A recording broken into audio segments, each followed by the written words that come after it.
Yan sa mga taga-bago silang Caloocan dyan.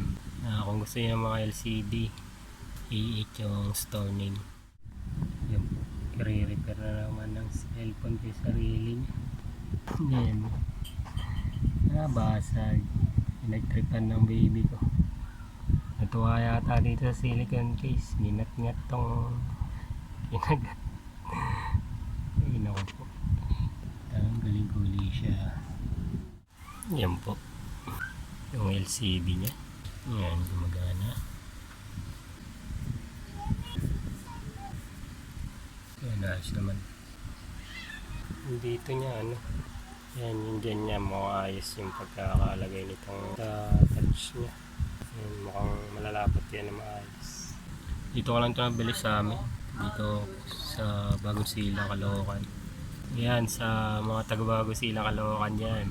Kung gusto niyo ng mga LCD, i8 yung store name. Dito sa may pababa ng Phase 8, malapit din. Yung tapat ng ano na yun, tapat ng kalsada, pababa ng Phase 8. Kaso maigpit sila ta ano, sa mga pinagbibilan nila kailangan technician ka. Hindi basta-basta makakabili yung ano, hindi technician. Pwede na kasi test dun, maganda rin. Para matest ka agad yung product. So yan, kabit ko lang to. Tanggalin ko sa earpiece nito. Yan po, nakabit ko na yung LCD. Yan. Kita ba? Lagyan ko ng tape. Subukan ko tape method kung ano, magiging maganda yung lapat nito. Ay natin, hindi siya mabilis mabasag. So yan. Ano siguro yung ticket niya. Tanggalin ko na yung mga nilagay kong tape.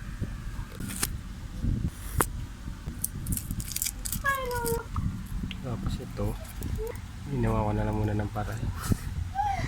Lagyan ko ng UV glue. Basag na basag na. Bibili na lang ulit akong bahay. So yan na siya. Yan.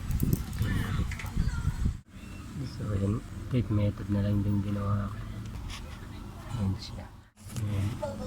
Yan siguro. Ganun pa na.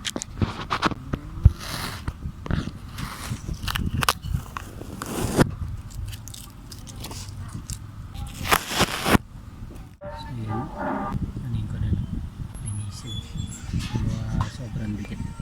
Ayan, tapos ko na lagyan ko ulit nila. Ayan po yun pa nakikita.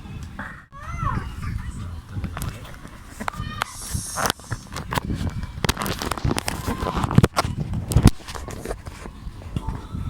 Nice na.